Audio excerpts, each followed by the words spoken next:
What's up, fam? It's your boy Quick coming back at you with another episode of the Sports Pub, and these brothers are clowning already, and we ain't even got started yet. I'm your host. I will unplug this whole shit. No.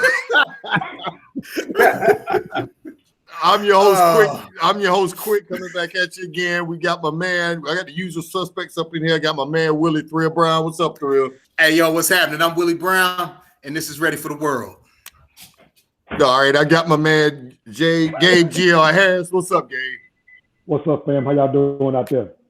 Chilling, man, chilling. And last but not least, we got the young fella, Napoleon Giff. What's going on with you, Giff? What's good, man? Another day. Yes, sir. So let's go ahead and talk about what's going on. And everything, most of everybody's talking about is the NCAA tournament. So far, it's lived up to all the hype. Been a lot of upsets, a lot of exciting games. I know everybody been checking it out, and everybody's bracket is busted. So don't give me that bullshit about I'm still perfect. Okay. God damn, Quick. No, I'm just saying. Ain't nobody trying to hear all that. My bracket was busted out like the first 10 minutes of the tournament. So you got to make better picks, baby. I'm still in the game. Okay, whatever. I don't want to hear that shit. I'm still in the running for this thing. All right, so I'm gonna start off with this. What's been your opinion so far of the tournament, and what's your overall opinion on how things have been going so far? Well, honestly, my overall opinion is pretty good about it because, as you know, last year we got cheated out of a tournament with everything that happened. So I'm still kind of getting used to the games not being as lively, no crowd being in the stands, but the product on the court has lived up to the expectations of how the tournament has been going in the last few years. A lot of upsets early in the first few rounds. We talked about it in the past. I know me and Thrill talk about it all the time. These mid-majors, they coming in with upperclassmen that's been in the program 3-4 years. And so you see a lot of these Power 5 schools getting bounced early because these guys are young. They haven't really been playing together for a long period of time. Yeah. And you're going against juniors and seniors. So you're going to see a lot more upsets the more college basketball stays with this one-and-done program. All right? But I do want to say that my bracket is looking good in the pub. So. Oh, you still got to see me, baby. I'm still right there. I'm still right there, baby. Hold on there. Mr. Who I want to shout out? Mr. Desmond Scott. No. I was checking the standings a little earlier. Like you got some work to do, Playboy. You and your North Carolina Tar Heels that's already at the tournament. Oh, man. That's all I want to say about that. Well, let me ask you this question, Gabe. Let me ask you a question since we're on the topic. I'm tired of the Big Ten letting me down on my bracket. Look, well, Gabe, let me ask you this question. We already know, the big dog, like, Gonzaga. Everybody, kind of figured they were going to hang around for a while, or they're the prohibitive favorite. But I got a question for you. What team so far has surprised you in the tournament? It's not really a surprise, baby, because I watch college basketball. That's what I do. But like I said. Okay, well, damn it, pretend like you don't. What team surprised your ass? Hey, man, Baylor is built for this thing, man. Baylor is built for this tournament. The way they played throughout the season, the way they're coached, and Thrill with that damn dog about to get on my nerves. Yeah, I know.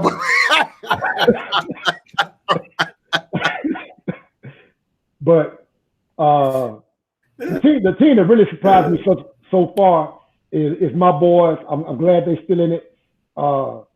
I said early in the season that the Razorbacks, if they can get to a Sweet 16, it'll be a good year for them. They made it to the Sweet 16, and they got a chance to really advance because of some upsets early. They got a team in the Sweet 16 that they played already. They beat earlier in the season. They know them well. They play them almost every year. Their biggest threat to get into the Final Four has already been bounced in Ohio State. So I'm liking my Razorback chance to advance. Well, I'm gonna tell you the team that surprised me. And again, it wasn't because they didn't play a quality opponent, because them boys can ball. But to see Illinois get bounced that early, and I know, look, Loyola Chicago ain't no joke. They made it to the Final Four a couple of years ago, so I know they can ball. But I thought Illinois, the way they went through, and again, like you mentioned earlier, Gabe, about the Big Ten, the disappointment with the Big Ten. I thought I had Illinois going to the Final Four, man. I did not expect them to go out like that. I just didn't. And the thing is, and it's like Gabe said earlier, you talking about these schools like a lawyer who are playing with upperclassmen, and then you take on the fact that a lot of teams didn't get that full complement of games that they usually get. So you got these schools that's got all these younger kids who haven't been through that adversity. Right. Of those close games. And like you said, with them Blue Bloods who's got all them freshmen and sophomores who didn't get the normal complement of games and don't know, like Gabe said, what it's like to play with each other in that crunch time. And now you in the big dance and it's go time. And now it's 3 minutes to go. And you haven't been down 8 points in a game like that before. And now you stuck. So I've enjoyed the tournament. Michigan, we still in it. We still raising hell. We got a good shot. Who y'all got next? We got a better team. We got LSU in about 5 minutes. Okay. All right. So it's number one seed. I want to say LSU is a seventh or eighth seed. Okay. So it's going to be a good game. LSU is an athletic team. They like to get up and down. Michigan want to slow it down, and we want to bang and then make you run through your offense, make you see that big 7-1 boy we got in there on the inside with that good footwork. So it's been a good tournament. Yeah. It's been a good tournament as usual. I'm not surprised. I'm very pleased with what's been going on. Now the team that surprised me though is Syracuse. They don't surprise me. They don't surprise me at all. Like you said, so I buy that 100% because very rarely are you going to run into a team. Now you're gonna play some teams that run that 2-3 zone, but you're not gonna see a team very often that run that 2-3 zone like Syracuse does. Yeah, but Thrill, let me say this, man. I can't stand the dude. I never have liked him, and maybe it goes back to my days when I was a Georgetown fan. He's a Georgetown fan, yeah. Back in the day when the Big East was the king. Yeah. But Jim Boeheim, I ain't never been a fan of his, but that man can coach his ass off, man. He can coach some basketball, man. And let me tell you something. Every time you ought to see his record, and I don't have it in front of me, I'm sorry to say, but his record as an underdog in the tournament is ridiculous. He's double the wins out of any other coach that's been a underdog in a tournament game. Because remember, several years ago, they were like a 10 seed, I think. And they were barely sneaking in, yeah. Yeah, and I think they got to like the Elite Eight or maybe even got to the Final Four. I don't remember exactly, but he can coach his ass off. You're not replicating that Syracuse zone in practice. You're just not. No, aren't they 11 seed this year? Yeah, they're 11. They're in 11. Yeah. Playing that play-in game? Yeah. But see, the thing is, with that zone, if you ain't hitting them threes, you done, man. You're done. If you're not hitting your threes against that zone, you done. You're not getting no offense. You're not getting no offensive rebounds out of it. And Jimmy ain't coming out that zone. He's sending some length at you at the top of it. He usually got somebody about 6'8", 6'9" in the middle of it. That's athletic as hell. Yeah, and I didn't know his son could ball like that. Hey, his son is a walking bucket. Yeah, his son can ball. I didn't know that. So Giff, what's been your impressions of the tournament so far? These little schools came to ball, man. They ain't got nothing to lose. Man. I mean, all of them have just been shocking me. Now, I did pick UIC to beat Illinois. Okay. Who? Loyola. Oh, you said UIC. That's Illinois, Chicago. Yeah. Illinois, Chicago. Anyway, I picked them to win to beat Illinois, but all these other ones, man, I ain't see none of this coming. What about your boys, Texas, man? How far did you get them going? I saw your post today. I thought it was going to win that game. So what now? What? I said I saw your post today, so I just like, hey, man, you got to get off Shaka. Hey, Yeah, man, listen, this is my thing with Shaka, right? Oh, I've been an advocate. Here we go. I've been an advocate for Shaka for years. Like I always said, if that dude leave VCU, it's on. Because remember, Anthony Grant had that job at VCU first, remember? Right, Anthony Grant had it first, and he went to Alabama, and he flamed out. And somebody was like, oh, man, you know, that job is just a job that make you look good. I was like, listen, man, Shaka smart different. When Shaka get to a Big 5 program, he going to win at least 2 championships in 10 years. That dude been at Texas for 6 years, and he only been to the tournament 3 times. And ain't got past the first round. And I get everybody saying that, you know, UT is this, UT is that. You mean to tell me that UT ain't got better resources than VCU? You mean to tell me that? But it's about players. It's about players. Okay, but he's the centerpiece. You mean to tell me you was winning with 2 and 3 stars at VCU and dudes not getting drafted? Chaka done had 3 first-round picks and he been at Texas and ain't done nothing with them. But it's like you said, he was getting dogs. That comment right there lets me further know how much you know about basketball. Because I can take 2 and 3 stars from the DMV and go down to Texas and whoop any 5-star they got because of the quality of ball players that's going to be coming out of the DMV. Yep. Gabe. It's more of a basketball breeding ground than Texas. Texas basketball plays third fiddle. I'm gonna tell you what goes first. This ain't about Texas, though. You making excuses for this dude. He's coach. You go get the players. I'm not making excuses. I'm telling you what. Doesn't matter. You the man, you make it work. Gabe, 6 years on the job. This dude got 3 tournament wins. Uh-oh. There we go. 3 tournament wins.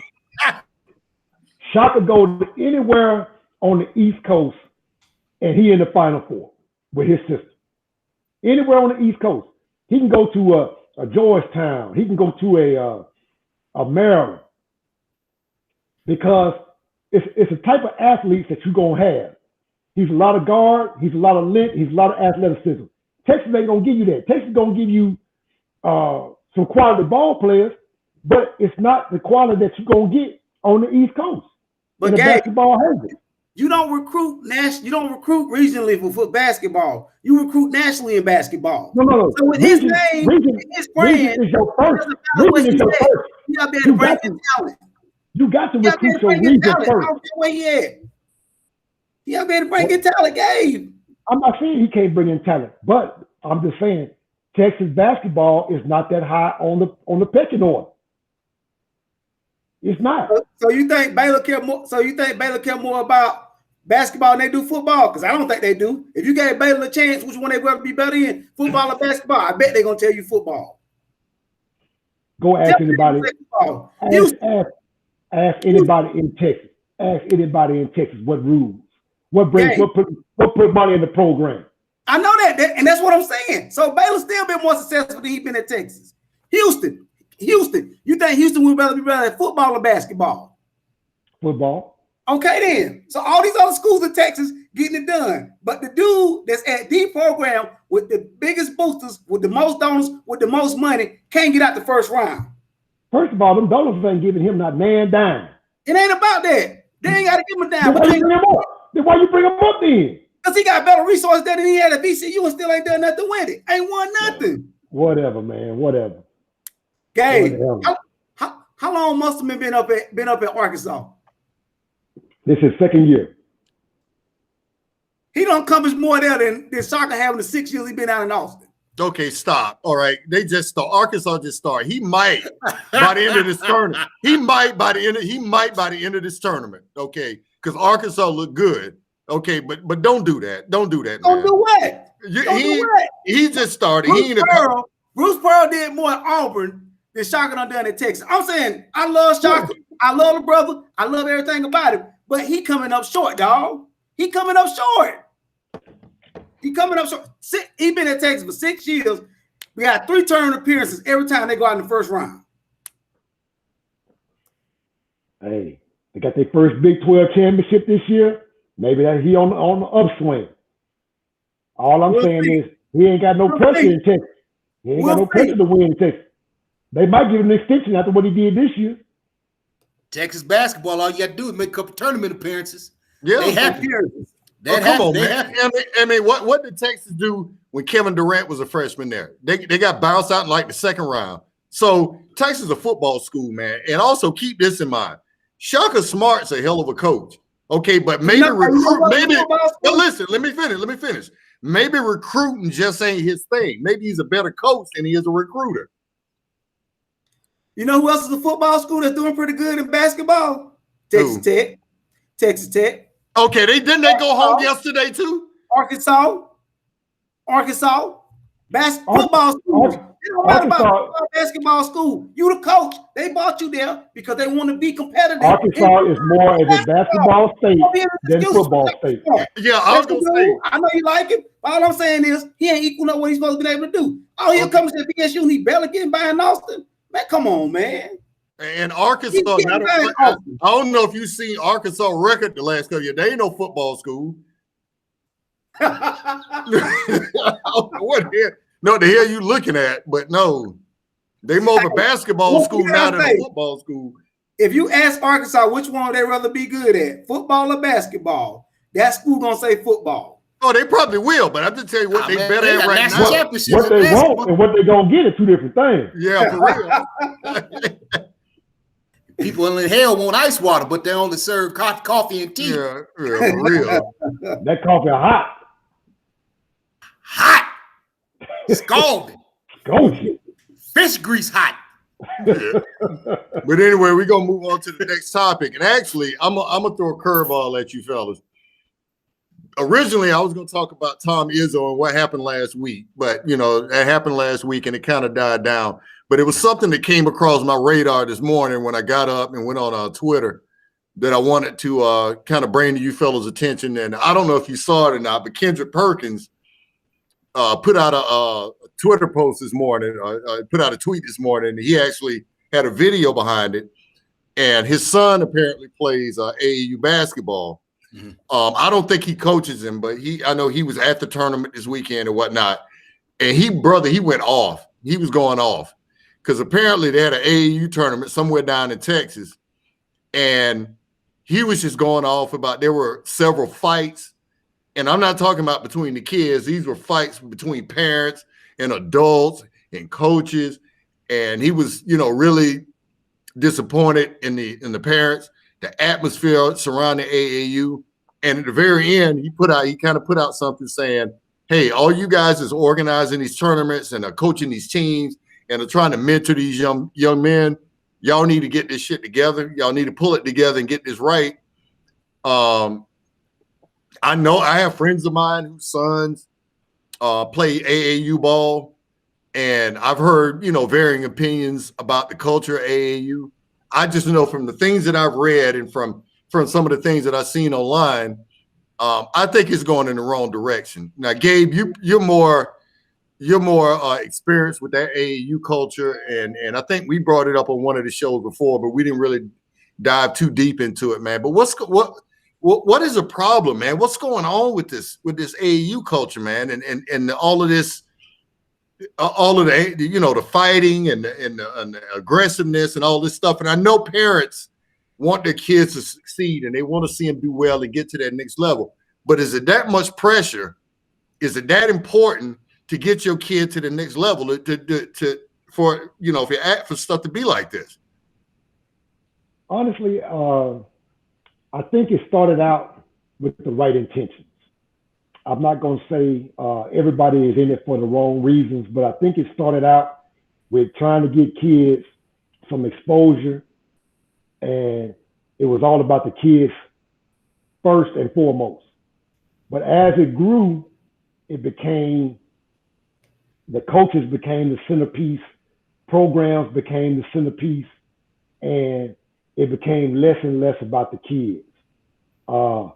Me personally, at this juncture, I can honestly say I am not a fan of the AAU circuit.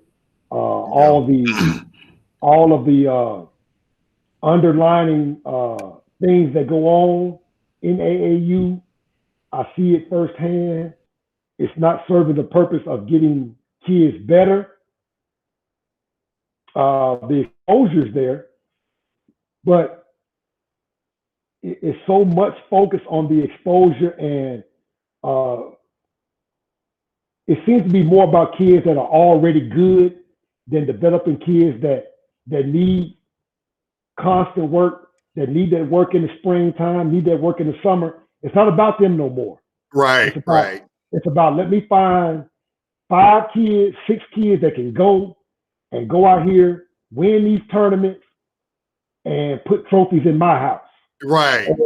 Or put my name out there. So now I'm looking for a job as an assistant coach on somebody's staff, or I can help build your program by pipelining kids from my program to your school. What kind of kickback can I get? Can I get some Adidas shoes, some Adidas sponsorship money for my program? That's what it's all about now. Because it used to be, you would take 10 kids and maybe 7 of those kids just need development. And then they're going to improve and get ready for their junior year, senior year, sophomore year, whatever year they're going into. But that's not what it's about no more. So that's just my opinion. I'm not a fan of it. I stopped being a fan when I saw I think my son was probably about a ninth grade year, and I see the atmosphere, the parents in the stands, somehow some of the coaches acting. I mean, we went to nationals, with a bunch of kids that just wanted to get better. Right. And we made a nice little run. I think we ended up 7th in nationals with just kids that just wanted to get better because we had the right attitude going into it. But you see some of the other programs that you hear about, and it's all about, it's all kind of stuff going on. You got kids too old to be playing at the level that they're supposed to be playing in. What are we doing? Because it's all about winning. Right. My son's whole team, they looked like they were in the 7th, 8th grade. We went up against one team. I swear them dudes had full beards and looked like grown men. Like they came out the prison yard. Yeah. So I'm like, what are we doing? What are we doing here? And then you try to check a coach. You're like, hey, all my paperwork straight. But it's faulty paperwork. You can say it's straight, but who really checking up on all that stuff? You just going down there to get a trophy. Yeah. So you came out first in national. So I don't like the culture. I don't like the way that AAU was going. I'm not a big fan of it, but it works for some folks. Some folks, it's just a big old con artist game. Yeah. Thrill, what you got about it, Thrill? Hey, Gabe, you already know that's another conversation that me and you didn't had, and we didn't had it in the pub years ago, talking about it, the culture. You look at, and man, everything that you said about it was spot on. It's not about development and player growth anymore. Hell, half the time they don't even practice because they're on the road playing so many games. You go to a tournament nowadays and you got 5 or 6 games over that weekend.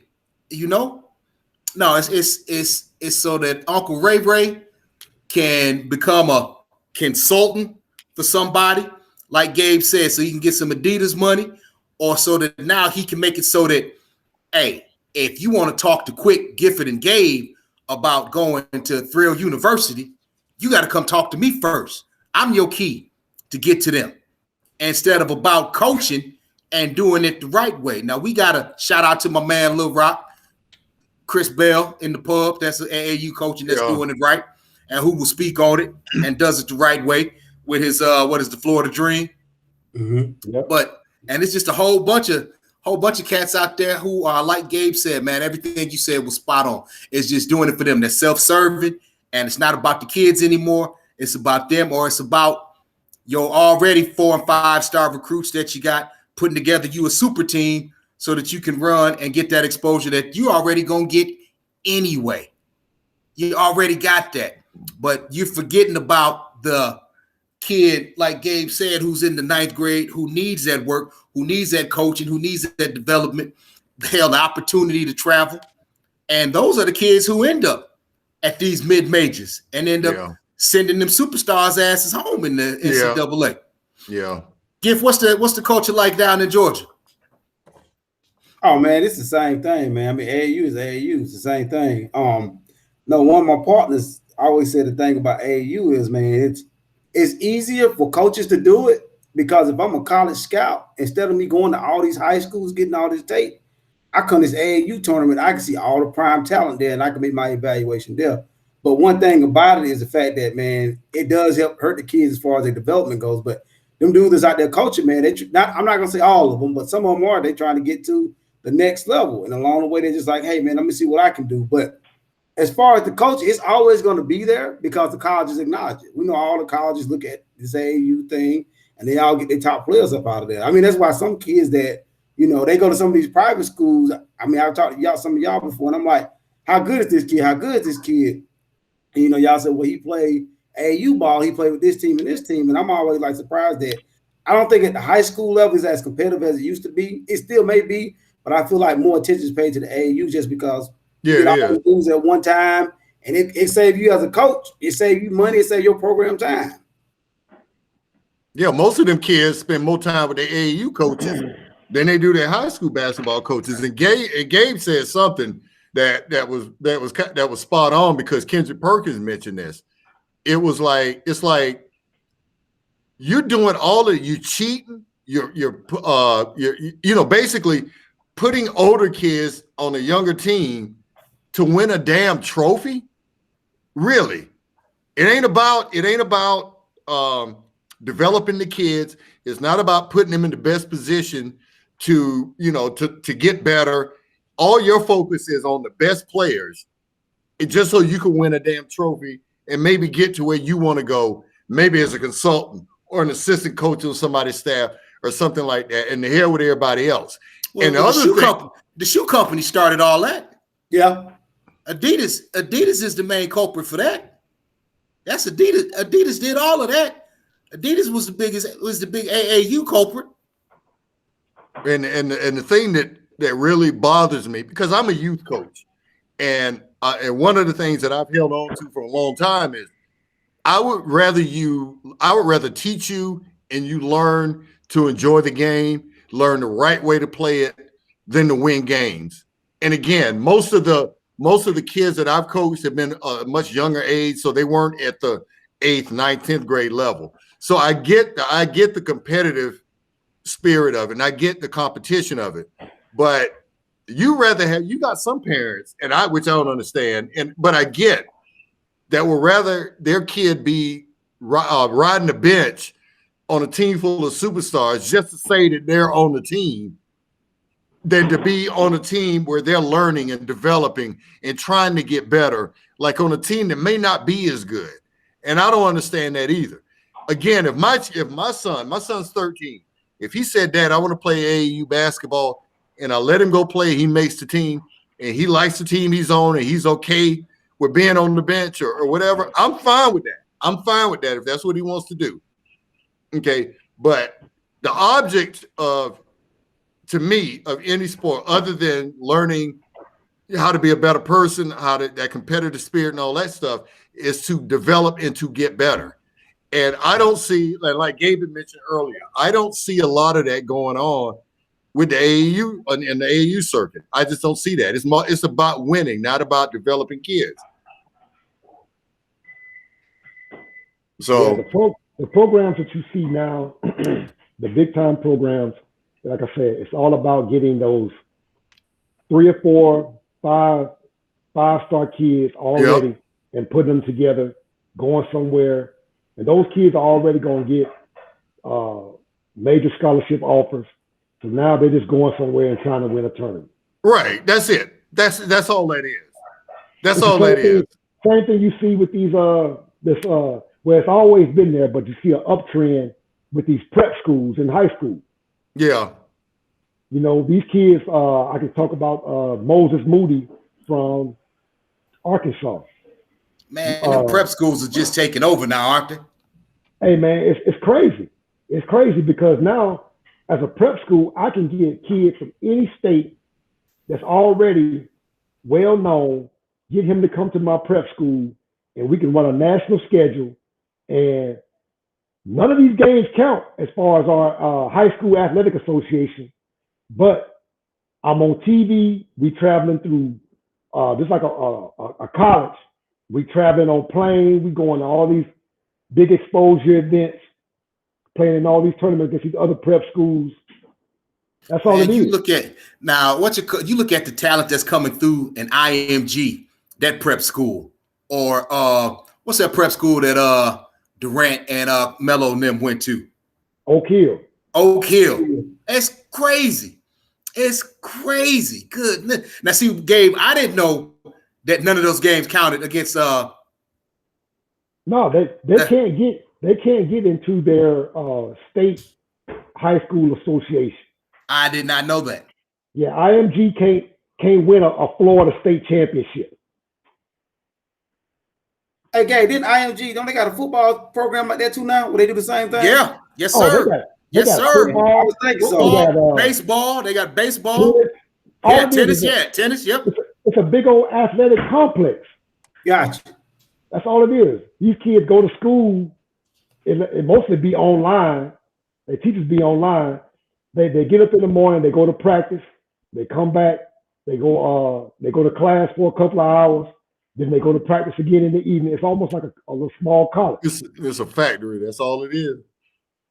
A straight up factory. That's the best way to put it. But yeah, Giff, IMG got all of that. All of that. That's where LaMelo Ball did his last year. Was at IMG. I just know they had it in football because that dog Gabe. I don't know if you remember that kid that was the quarterback down there in Thomasville. Man, I can't remember his name, but he was a quarterback in Thomasville. He transferred to IMG for football, and I didn't know that they didn't. Their games didn't count till he got down, and they were saying like, yeah, they Patterson, Michigan. Michigan's ex-quarterback Patterson came from IMG. You talking about Shea Patterson? Yeah, he came from IMG. Yeah, so all those years, all them dudes been going to Oak Hill, like none of them been eligible to win a state championship. Nope. They win that USA Today top 25. That's the only championship they win because it's a publicized it's like a AP poll. Gotcha. Type deal. Yeah, like I said, I don't like the culture, but it is what it is. But another big story that's been out this week, fellas, actually the last 2 weeks, and it's starting and as the days progress and as the weeks progress, it's getting to be a little bit more disturbing, is Deshaun Watson. And man, at first when I heard it, I'm like, okay, this is a money grab. There's just some people that's out to get him. Then I was even on that bandwagon where, okay, the Houston Texans are pissed off because he won out of there, and the attorney that's representing these, some of these complainants are, he's a neighbor of one of the owners of the Houston Texans. So it's got to be something nefarious going on here. But I got to be honest, man, I don't know now. I really don't know, and it's some disturbing shit going on. So, Gabe, what are your thoughts on this? Based on the information that I've seen, the lawyer has requested that, the women be anonymous, and he didn't want anything to go public because he wanted to settle out of court. When I heard that, I kind of lost all credibility in the whole thing, because if it's all about justice, then you're going to do whatever you need to do to get justice. Right. To go behind the scenes and say, hey, we want to deal with this without bringing the individuals and having their names put out there, and we just want to deal with it behind the scenes. That that kind of leads me to think it's some shady stuff going on. So until some credible information comes out, I'm just gonna look at it as a money grab. And I gotta Because, be honest with you, man. I'm kind of leaning in that direction. I don't like to jump to conclusions because there have been plenty of instances where the media has jumped on somebody, the public opinion has jumped all over somebody, and it wasn't what it was. Case in point, I don't know if you remember Richard Jewell. I know Giff, you remember him down in Atlanta. Mm-hmm. His life got destroyed because of public perception, and it turned out that he was completely innocent. So that's kind of I'm with you, Gabe. I'm kind of pointing in that direction, and you make a very good point. If you're looking for justice, why is it the first thing that comes out of your mouth is we can settle this right now, without going to court if you want to? And where the hell is Thrill going? hey man, he probably that dog run the house, man. That dog run the house. No, he had that weak ass bladder. No. So Giff, what you think, man? Man, my thing is when it first came out, I was just like, all right, he got a couple, but that list kept growing and growing and growing. One thing I don't know, have y'all seen anything as far as like, didn't the lawyer say something about they had like text messages? Or yeah, emails? Has he released anything? Yeah, that came out today. No, they hadn't released anything. He just stated that he had them. Yeah. So my thing is, when I first heard it, I was like, I don't understand why they're not going the legal route, why they're going the litigation route. I mean, I don't know what that was about, but I'm like how Gabe said, like, if this is about justice, man, you need to go to the authorities about this and not just make this about trying to like sue this dude. But man, I hope that he take from this that maybe put yourself around the right people, because man, this is crazy. And let me get on my soapbox real quick before I let you go through. Deshaun, if you watching this, and I know your ass ain't watching it, but if you watching this, bruh, you make too much damn money to be going on Instagram trying to find a damn masseuse, bruh. Yeah. Come on, man. Yeah. That don't make no sense to me. I wish some of these brothers would get somebody in their corner to kind of like an old head, like an OG. Every young athletes have an OG in their corner and say, "Hey, look here, man, that ain't the right move, young fella. Get you a car service if you're gonna go out and drink tonight. Get you a reputable masseuse if you want to get a massage. Somebody that's worked with athletes before. Wait a minute. Hold on, quick. Hold on. I gotta cut you off right there, man. I know where you're going, and you're talking from hindsight is 2020. I know. But look, we all being prior military, we all have done some stuff. All right, don't put some shit out here that our wives gonna look at now. Don't do that. No, listen. There's always been an OG that said, "Listen, young blood, don't do that because at the end of the day, this is what could happen." But soon, what we do on payday. Yeah. What we do on payday, and we only talking about $2,000 or $3,000. So I get where you're going.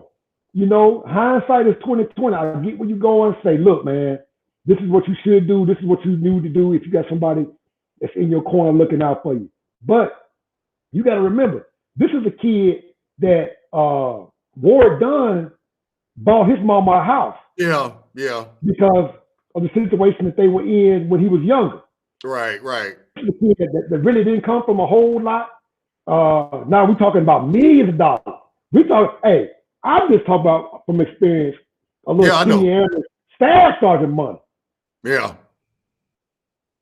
We ain't talking about millions of dollars.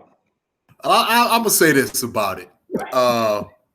Now the conspiracy brother in me, the hotep that I keep subdued in me, wanted to say, now see what happens when the brother speaks out against the man about what's going on is they go out and they find all kinds of things that this young man has allegedly done. But the realist in me, the father in me, knows, even though when I don't want to believe it, and y'all know too, one or two, they tripping. 3 or 4, this is some BS. 9 or 10, yeah. Come on, man. Where there's smoke, there's fire. There's fire. Now I hope it's a whole bunch of BS, but man, that's a lot. That's a lot of people from a lot of different places saying a lot of the same stuff. And my question about that, to your point, is why go to Instagram to find a masseuse? Right. And I'm with you. Now I'm fortunate, Gabe was my shift leader. Gabe, I met Gabe when I was an A1C about to put on senior. And we connected, and Gabe did the same stuff for me all the time. Hey man, look. What he gave you a massage? Look, man. Look, man, I thought we had this goddamn conversation. I thought we had this goddamn conversation in the pre-production meeting about how these goddamn conversations been going to the far left sometime. No, Gabe. Oh my God, you got my stomach hurt back. Gabe pulled my coattails a couple times. Hey, look here, young blood, that ain't for you. And even further on, when I was a tech sergeant, Gabe said, hey, look here, bro, that ain't for you. So you're absolutely right. It's important that you get somebody on your team and on your side. And for, like you said, man, for you to be on Instagram looking for that, man, you call the team, and you say, look, I need X, Y, and Z. They're gonna go get it for you. Hey, you know what Victor Sweet told you about when you pay for it? Yeah. You know what you're paying them to do? Yeah, you paying them to leave. Yeah. Yeah. He need to go back and watch Four Brothers and listen to how Victor Sweet broke it down. Giff, you all right over there? No. I'm down over here. So this is my thing. Worst case scenario, right? I mean, because there's no legal thing for this. This is all litigation. What does he do? Does he pay the money and make it go away? Or does he keep trying to spend money to fight it? No, he's too late. Make it go away. He's too deep into it now. The public perception is, just like we say that Ben Roethlisberger will never get that stigma off his neck. This ain't going nowhere. This is going to follow him the rest of his career. If he pay him off right now, Giff, he looks guilty. Yeah. So he got to play this thing out. He got to play it out through the legal system. I hope for his sake that none of this is true and that he's exonerated. But if he did do this, that should suffer the full extent of the law. Because I got daughters. I know, y'all got daughters. I mean, hey, bruh, you screw up, you mess up like that, you got to suffer the full weight of the law. And I got no sympathy for you, but for his sake, because from all appearances, for everything that I've read about him, and obviously know about him, he seems like a decent, a pretty good young man with a good head on his shoulders and talented as hell. But man, I just hope, I pray for his sake none of this is true. I just pray that none of this is true. Because the thing about it to me too is the fact that all these cases that have come out, and like I said, that lawyer got them text messages. If that's true, the messages that the lawyer got them, and I don't know if he used that as a bargaining chip, but man, he put them out. Man, there's gonna be some stuff released then. Well, that lawyer is trying the case in the court of public opinion. Number one, that's what he's a celebrity attorney, and he's trying to get as much eyes on this case as he possibly can, whether it's true or not. So hopefully his lawyer is playing it close to the vest. He's got evidence to support his client and to show that this is not the case. So I'm hoping for his case. It's going to be some smoke in the city. Yes, sir. But anyway, we're going to finish up with this, fellas. One of the Giff, Thrill, I'm gonna turn this over to you, man, because you run, and for the uninitiated out there, we got a Facebook page called Thrill Sports Pub, and we appreciate Thrill for sponsoring that. That's how we met. That's how a lot of us maintain contact, and we talk shit and talk sports or whatever. But there was an interesting topic that came up a couple of days ago. Thrill, you want to mention? You want to talk about that a little bit? Is about the coaching of talent.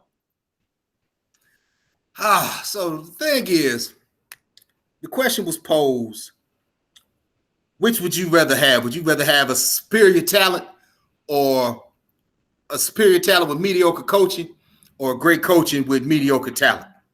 No, I think what the question was, which one? Yeah, I think the question was, what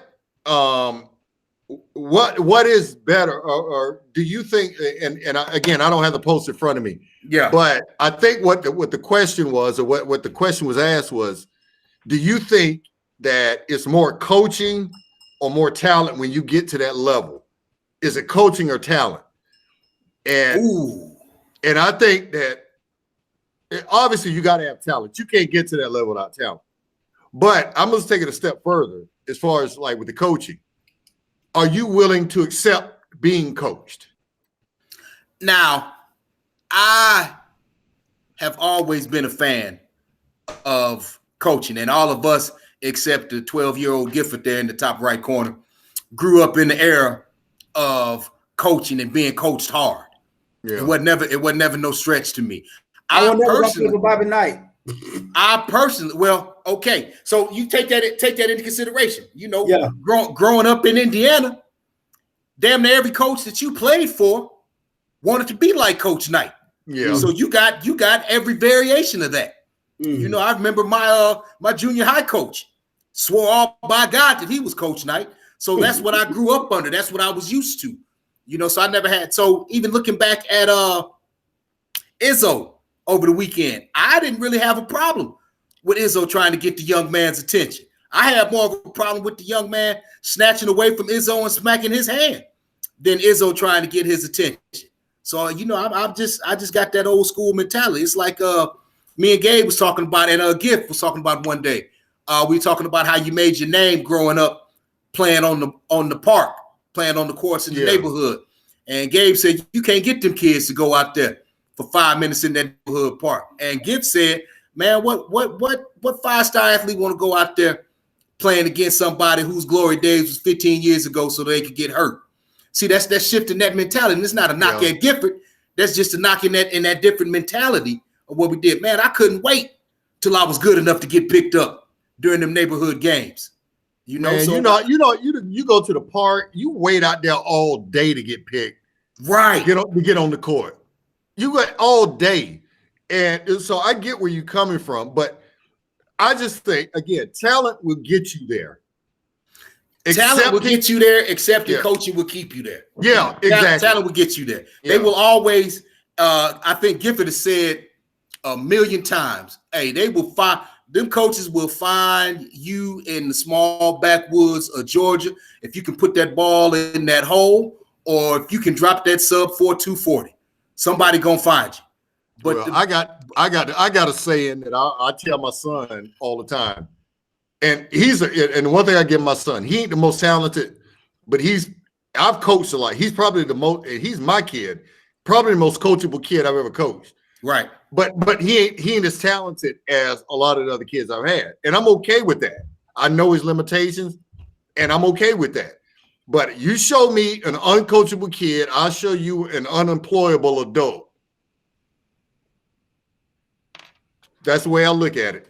All you got to do is listen to the cats, and I know that we all had them. Man, I would have joined the military, but I ain't gonna have no cat yelling in my face, blah blah blah. I'd have been and swung on one of them fools. Man, you wouldn't do shit. Man, please, you wouldn't have made it 5 minutes. Right, you ain't gonna do shit, but sit around on that damn corner like you doing right now. Shut the hell up. So, what you got on that, Gabe? As a coach, what's your thoughts on it? Well, before I get started, I want to give my condolences to one of the greatest coaches that came through the Little Rock Public Schools. Passed away this weekend, Coach Eddie Boone, a leader of young men, a legend in the Little Rock area, and the father of a good friend of mine. Just want to say that, you know, I'm a firm believer in coaching maximizes talent, and I've seen it. I've seen it firsthand. you can have all the talent in the world, but if you don't have somebody giving you direction and showing you how to utilize your talent, it's not going to amount to anything. No. And I've seen coaches take young men and that had talent. A lot of talent came through Little Rock, and give those guys something to hold on to, give those guys some direction. So I'm a firm believer in you can win games with coaching. You can win more games with coaching than you can with talent alone. With talent, yep, absolutely. That's just my belief. And I've seen at the college level, I've seen coaches who had lesser talent beat teams with more talent because that talent didn't want to work hard. That talent didn't want to put forth the effort, didn't want to listen, didn't want to be coached. It's just, to me, but there's a lot of different coaches out there. And I was having this conversation with a guy in another group about African-American coaches. He was telling me that African-American coaches are more motivators than they are X's and O's type. Right. Coaches. And it got me to thinking, who was the last, or under my opinion, who was a great X and O coach, black coach? Coach Richardson. And I can't even give Coach Richardson that credit. Why not? Coach Richardson was a motivator. And he'll tell you, Coach Richardson won games. Coach Richardson won games in practice. You ask anybody that played for Coach Richardson, and their practices were harder than the game. Coach Richardson didn't make a lot of adjustments. I'm not saying adjustments. He didn't draw up a lot of plays. He was going to have you mentally prepared to play, and he was going to have you ready physically for anything that you might face. Coach Richardson was going to out-athletic you. He was going to outwork you. But, Gabe, on that point, though, we look at Brad Stevens. He's the man on the clipboard. That's what I'm saying. As far as African-Americans. Steve Kerr, if you give anybody talent as a coach, and I'm not taking away from what Steve Kerr can do. I'm not. No, you're taking out of context what I'm saying. I'm talking about the guy that I was arguing with. He was saying that there wasn't. Black coaches are normally motivators, and they win games before they actually get before they play the game. Yeah, you're not going to see a lot. I think the last coach I've seen really drawing up plays on the clipboard was what's his name? Casey Jones. Casey Jones. Yeah. When he was with the Celtics. Celtics. Yeah. Tubby Smith. Tubby Smith was on that clipboard. Yeah, Tubby Smith was on that clipboard. Kelvin Sampson can draw plays at the spur of the moment and have things ready. But when you look at African American coaches, they're mostly going to motivate you to run through a brick wall for them. They're going to get you to do things for them because you don't want to let them down. And anybody on that Arkansas team would tell you, hey, we didn't want to let Coach Richardson down because we knew how hard he worked, what he had to go through, and the preparation that he gave us. But Coach Richardson wasn't going to draw up a lot of X's and O's. No, John Thompson wasn't. John Thompson didn't either. John Thompson was that, like Gabe said, John Thompson was that father figure. Yeah, he was. That cat who was going to knock on your dorm room and why you missed that 10 o'clock class today? Right. But John Thompson, put your shorts on. We're gonna run and find out. But like Gabe said, John Thompson, he got between the ears, and you had that team, you had the other team, the opponent beat before you stepped on the floor, man. My favorite John Thompson story, because like I said, I was a big time Georgetown fan back in the day. And even though they lost the game against North Carolina, that national championship game, he told Patrick Ewing, I don't care when they shoot it or where they shoot it. Send everything. Send everything back. Every shot in the stands. Send everything back. So one of the reporters asked him after the game, we noticed that Patrick Ewing, had 5 goaltends in the game, and some of them were like blatant. and why did you do that? So essentially, and I'm paraphrasing what he said, but basically he said a kid doesn't remember missing a shot, but he sure gonna remember getting his shit thrown. So if he going up and intimidating you, and again, he's getting between your ears. That wasn't an X and O play. That's intimidation and trying to get you, getting the other team's head. Yeah. But Nolan Richardson, 40 minutes of hell.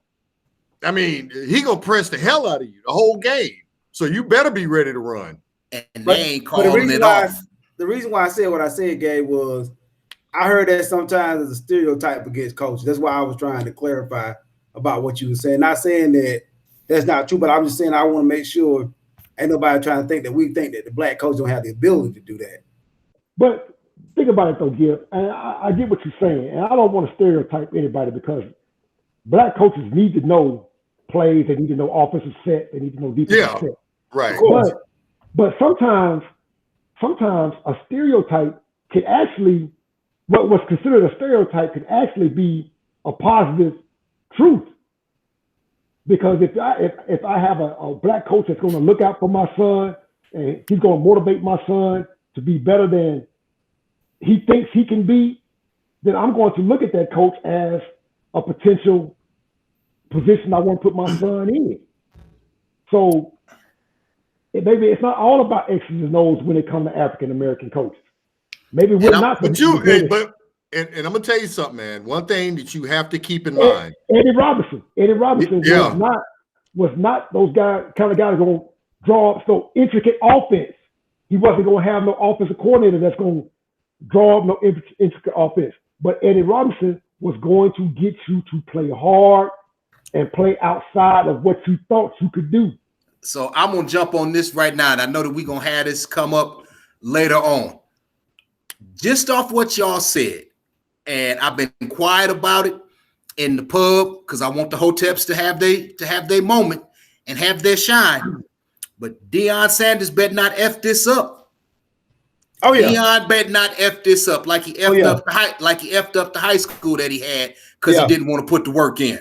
Yeah. Now it's all flash and it's all gravy when it's easy.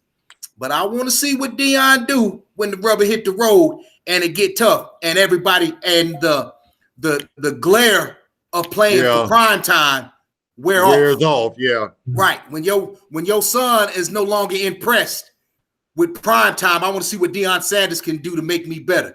When Miss Purley ain't impressed in year 2 with my grandson playing for prime time, what can Deion do? Yeah. Right. So we gonna see. Go ahead. I think a lot of people thought that because Deion came in the SWAC, he just gonna run everything. But you gotta remember, just like you're a professional, all the other coaches are professionals too. And them other kids want to go out there and put their best out there too. So I didn't let Hotep Nation have their few minutes. But I'm about to start getting on their ass. Didn't they lose this weekend? Yeah.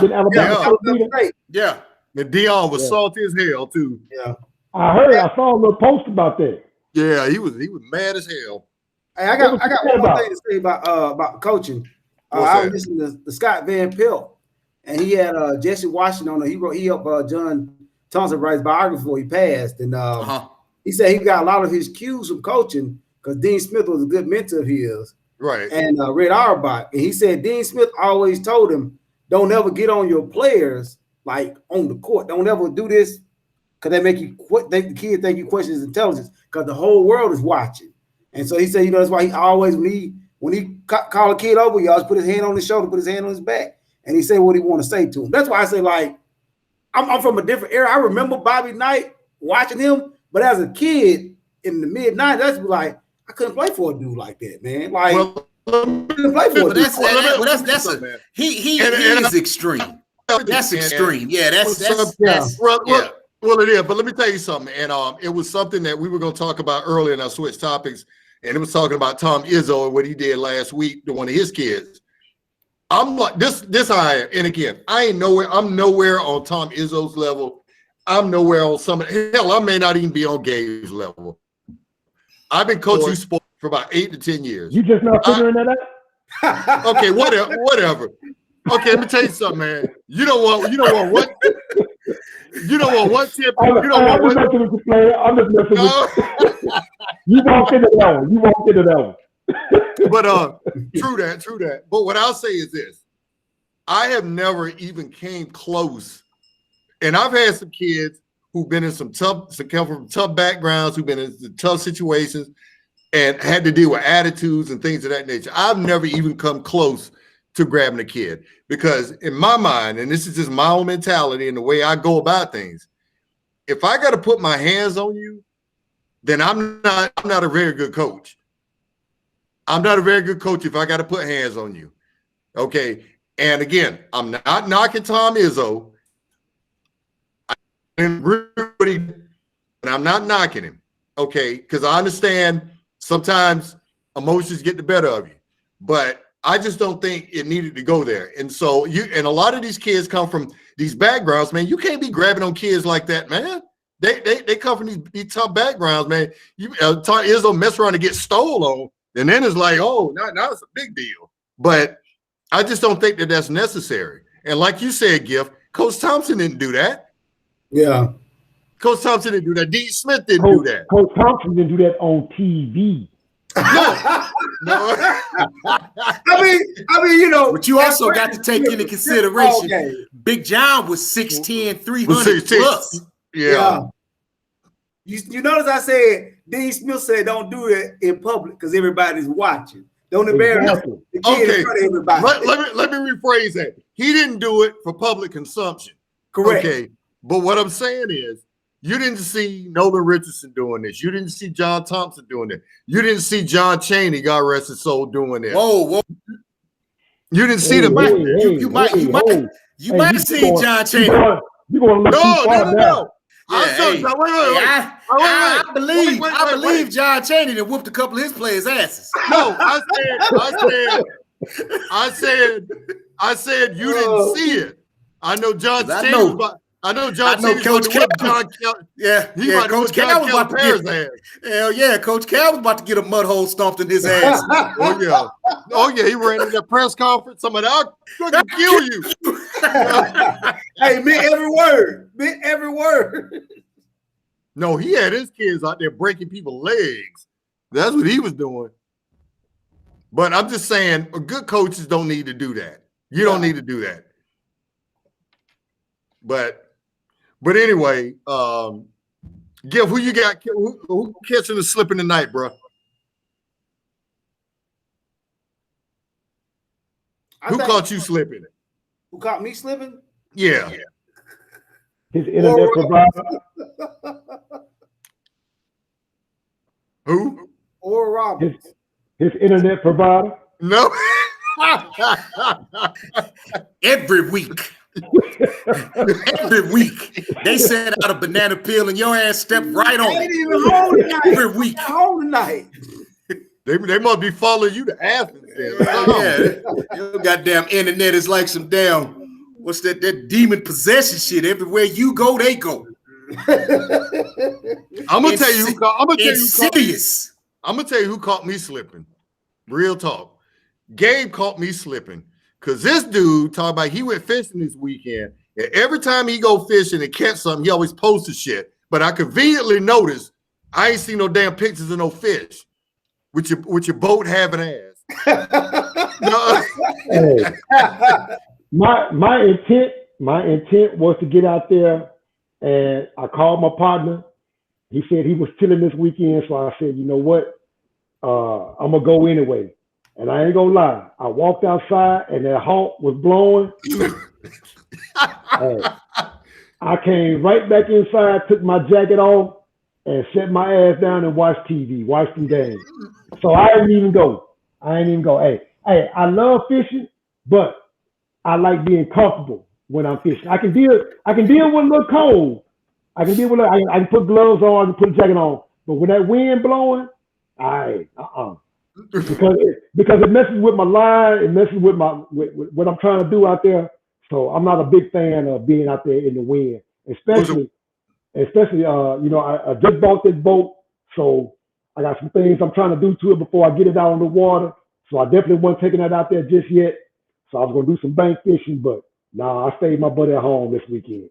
No, that's what I thought. I'm like, because I ain't seen that damn fish. You know, if when I pull them out that water, when I start ripping them lips, I'm posting. So who caught you slipping with Thrill? Man, I can't say nothing caught me slipping, but I will say how impressed I was with that yard bird I threw on them coals in that wood Saturday, boy. Oh my God! You saw that video I posted. You jacking for beats. What you doing? You jacking my style. Craig Mack jacking my style. That's a full-time jack move. Now I know your shigging ass ain't saying nothing. Gabe just stole my barbecue sauce. What kind of rub? What kind of rub you put on that yard bird? Oh man, I had some jerk seasoning that I did on about 6 or 8 pieces. But man, I'm simple, man. Salt, pepper, garlic. I got to have a little paprika on there. Yeah. A little onion powder. But yeah. Well, boy, when I get on them coals, boy, it's something magical, boy. Ooh. Yeah, I feel you. I was out there yesterday, bro. As far as filling your sauce, I'm gonna let you know right now. Anybody stole your sauce. I made your sauce better. Is that right? Is that what you did? I made your sauce better. Okay. Hey, ain't my fault you don't know how to hold your liquor and don't know how to cover up your ingredients. What you say, Gabe? Gabe, you was in that corner like this?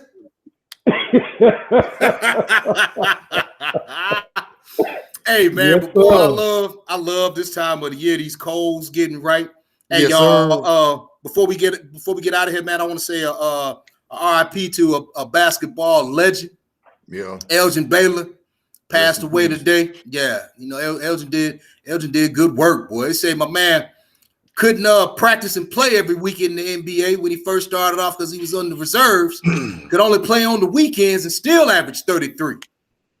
Yeah, rest in peace, sir. Coming out the combat boots, giving you that work. Yeah, dang, man. Cold-blooded. But yeah, rest in heaven to an all-time great. Yeah, word up. Rest in peace, sir. All right, well, we appreciate y'all for chilling with us again. Oh, hold on. Before we leave, I got to shout out my man that was on last week, our guest speaker last week, Brother Green. Oh, Mark Green. Yes, Long sir. Green. He has made the plunge over to the pellet smoker. Yeah. To the outdoor oven side. My man down there in Camden, Arkansas, doing strong work. Hey, brother, keep doing what you're doing. Hey, you are always gonna be an old stick burner to me, but hey, no. we getting older. We trying to work smarter, not harder. Yes, sir. Proud of you, boy. Yeah, you need to get some of that pig, though. I know you don't eat swine no more, but hey, boy, that chicken was tasty this week. I didn't miss the pork at all. But I ain't gonna say that I ain't gonna do the pork no more. I still got to have what you say, Gabe. Still got to have some of them ribs. Yeah, I got to get some pork, bro. Pork ain't never did nothing wrong to me. Ain't nothing wrong to me. All right. Well, we appreciate y'all for kicking it with us again this week. We love you guys. Appreciate y'all support. Continue supporting us. Subscribe. And me and the fellas gonna say peace out. We'll catch you next week. Go Blue. Turn your mic on, Giff. Turn your mic on, Giff. Damn you, man. No.